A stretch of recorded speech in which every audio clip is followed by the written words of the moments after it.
Hey, I want to speak a little bit about the May Day protests yesterday here in LA.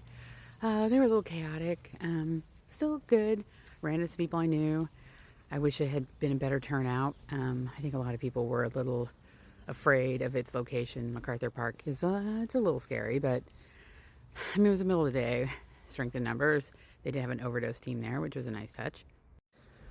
But you could kind of see why, because there were, some nice speeches about solidarity, but no real call to action. Like, we're going to take back our country.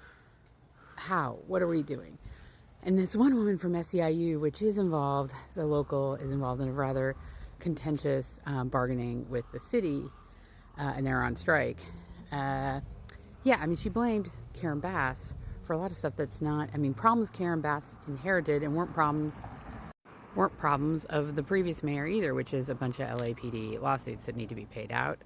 And nor is it in her power to disband the LAPD as much as we consider them, criminals with badges and guns. She also is really mad at the Board of Supervisors and, claimed that SEI will never again donate money to Democrats, that they're going to form their own party.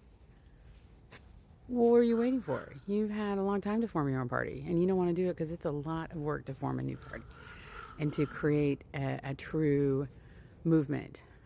But right now, you don't support the Democrats.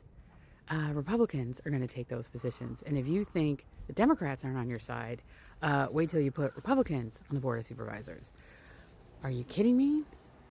The other issue I had was really not so much with the Free Palestine movement, because I do think what's happening in Palestine is just awful, but the idea that somehow all of Israel or all Jewish people are responsible for that.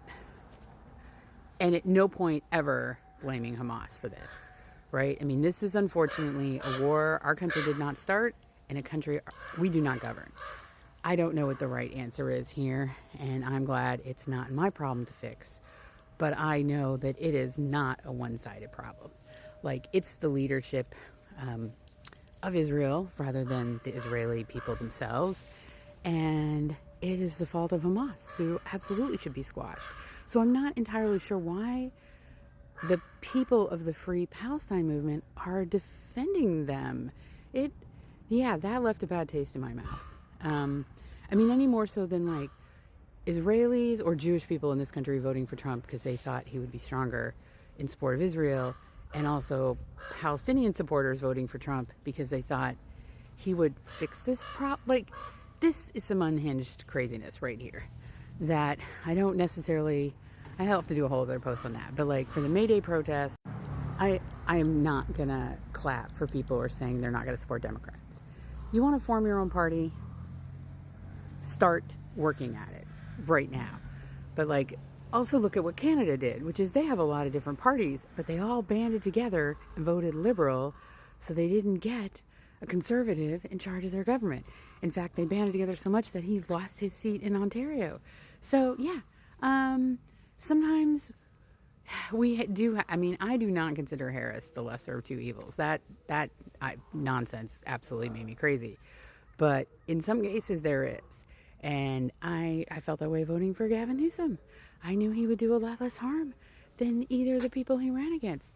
And as it turned out, he did some things that were good. I'm not voting for him for president.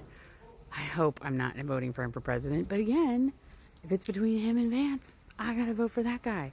So I sometimes feel we are very short-sighted at this kind of protest. And I am hoping that the education one is a lot more organized than this one seemed to be. Anyway, it still felt good to be out and walking around with a bunch of other people, like-minded people who are also very much, fuck Trump.